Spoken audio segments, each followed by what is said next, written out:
Hello everyone, welcome to GS question paper.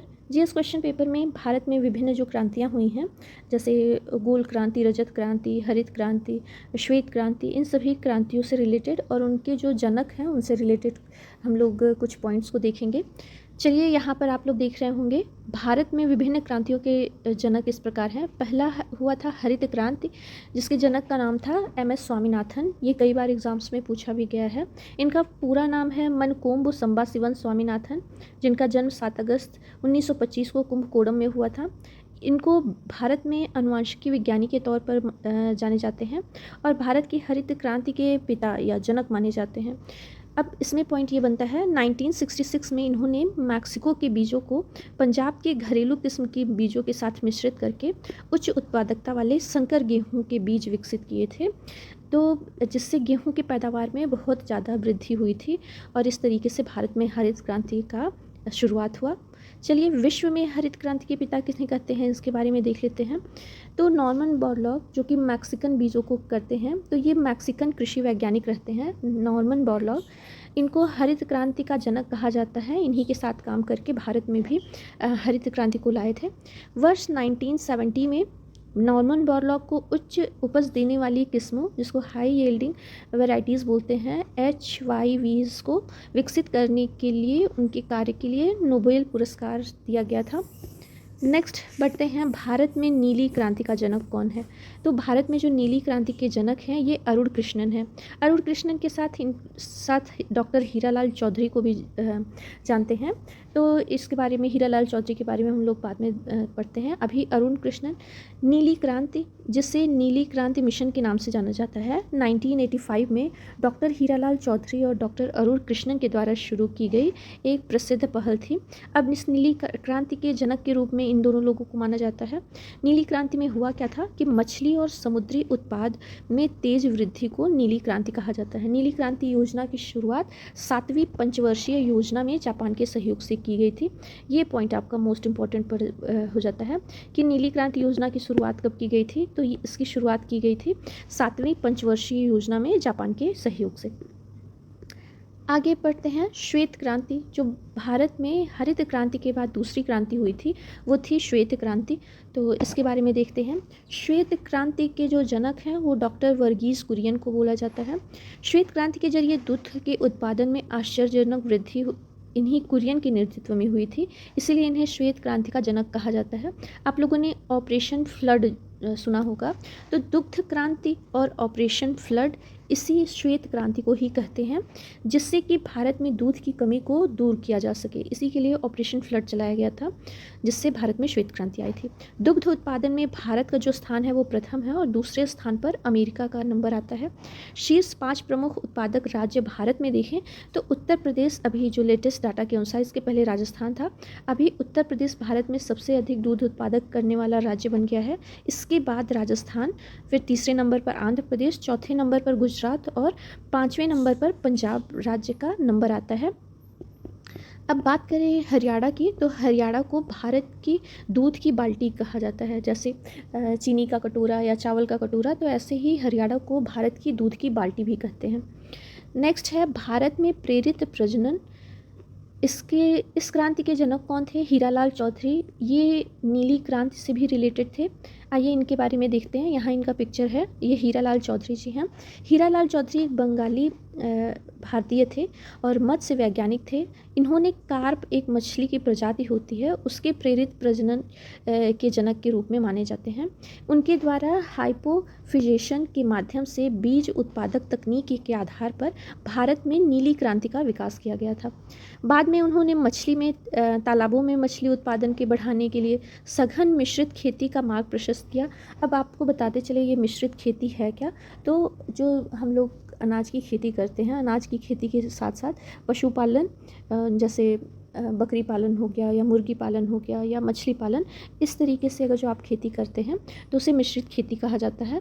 तो इन्होंने तालाबों में मछली उत्पादन को बढ़ाने के लिए सघन मिश्रित खेती के मार्ग को प्रशस्त किया था।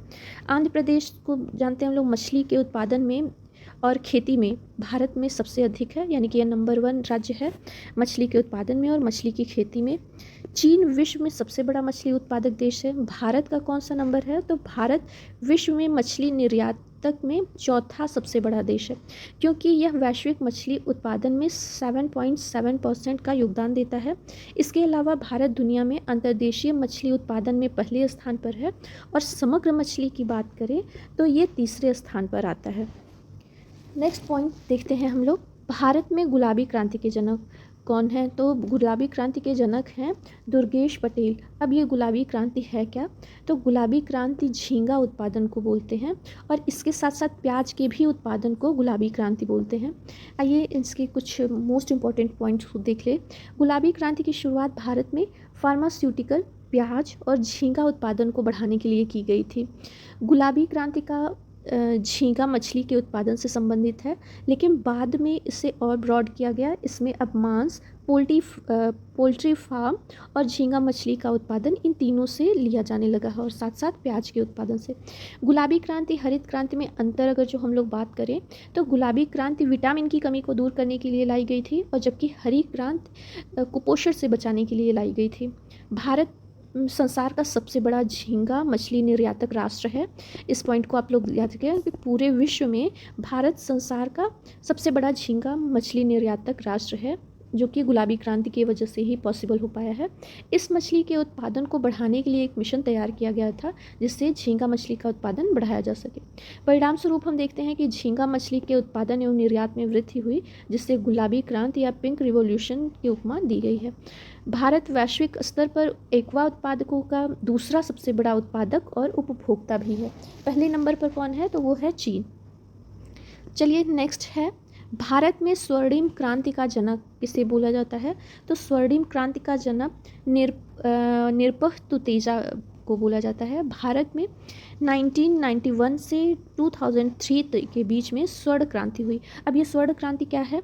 तो गोल्डन रिवॉल्यूशन ये है बागवानी, शहद और फलों के उत्पादन के क्षेत्र में उत्पादकता में वृद्धि को चिन्हित करता है, यानी कि जो भी उत्पादन है उसकी उत्पादकता में वृद्धि हो, बागवानी हो, शहद हो और फलों में, तो उसे हम लोग स्वर्ण क्रांति बोलते हैं। इस अनिवार्य कृषि आंदोलन का नेतृत्व करने में उनके अपार सहयोग के कारण निरपह तुतेजा है को स्वर्ण क्रांति का जनक कहा जाता है।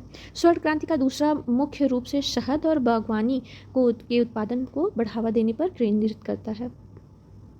चलिए नेक्स्ट पॉइंट हम लोग देखते हैं, भारत में लाल क्रांति किससे किससे रिलेटेड है? तो आपको बताते चले ये दो चीज़ों से है, एक तो टमाटर और दूसरा मांस से रिलेटेड है लाल क्रांति, और इसके जो जनक हैं वो हैं विशाल तिवारी जी। भारत में लाल क्रांति की शुरुआत कब हुई थी? तो ये 1980 के दशक में विशाल तिवारी के द्वारा शुरू की गई थी। सही मायने में विशाल तिवारी जी को ही लाल क्रांति का पिता और जनक कहा जाता है। इस क्रांति का जो उद्देश्य अगर जो बात करें तो भारत में मांस और टमाटर के प्रोडक्शन में वृद्धि करना था। लाल क्रांति के दो अहम मुद्दे थे, कौन कौन सा? एक तो टमाटर के प्रोडक्शन में वृद्धि हो और दूसरा मांस के प्रोडक्शन में वृद्धि हो। अब देखते हैं टमाटर के प्रोडक्शन को, तो ये चीन और भारत के बाद अमेरिका का तीसरा स्थान है इस टाइम। शीर्ष 5 मांस उत्पादक राज्यों में हम लोग देख लेते हैं, तो महाराष्ट्र, इसके बाद उत्तर प्रदेश, इसके बाद पश्चिम बंगाल, आंध्र प्रदेश और तेलंगाना है। लेकिन गौ मांस उत्पादन में उत्तर प्रदेश पहले स्थान पर है प्रेजेंट टाइम में। बफेलो का मीट यानी कि भैंस के मीट के उत्पादन में दुनिया में नंबर 1 स्थान भारत का है। नेक्स्ट पॉइंट है, भारत में सिल्वर क्रांति का शुरुआत किसने किया था? तो ये इंदिरा गांधी जी थी। भारत में रजत क्रांति, जिसे सिल्वर क्रांति इंग्लिश में बोलते हैं, शुरुआत 1968 से 1978 में हुई थी। इंदिरा गांधी को रजत क्रांति का जनक माना जाता है। क्यों? क्योंकि उन्होंने पोल्ट्री उद्योग को बढ़ावा देने के उद्देश्य से इस आंदोलन की शुरुआत की थी। भारत अंडे के उत्पादन के मामले में देखें तो दुनिया का तीसरा सबसे बड़ा उत्पादक देश है। पहले नंबर पर चीन है और दूसरे नंबर पर यूएसए है, यानी कि अमेरिका।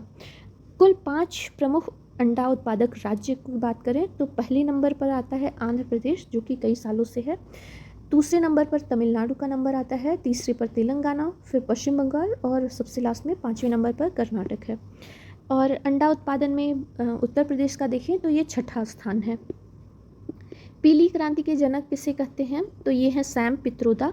पीली क्रांति 1886 में हुआ था येलो रिवॉल्यूशन, और ये रिलेटेड किससे है, तो ये है तिलहन के फसलों से रिलेटेड है।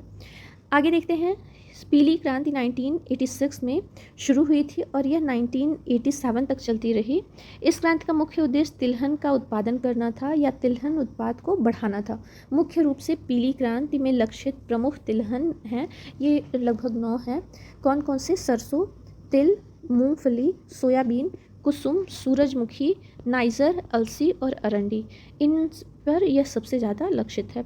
सैम पित्रोदा को पीली क्रांति का जनक भी कहते हैं। बस इतना ही आज की वीडियो। आपको ये वीडियो कैसी लगी प्लीज़ मुझे कमेंट्स बॉक्स में बताइए। इस वीडियो में नए हैं तो प्लीज़ वीडियो को लाइक करिए, शेयर करिए और सब्सक्राइब करिए। आप लोग जितना ज़्यादा शेयर करेंगे तो मुझे थोड़ा सा एक प्रोत्साहन मिलता है। तो आई होप आप लोग मुझे ज़्यादा से ज़्यादा मोटिवेट करने के लिए शेयर करेंगे और लाइक करेंगे। मिलते हैं नेक्स्ट वीडियो में, तब तक के लिए बाय बाय।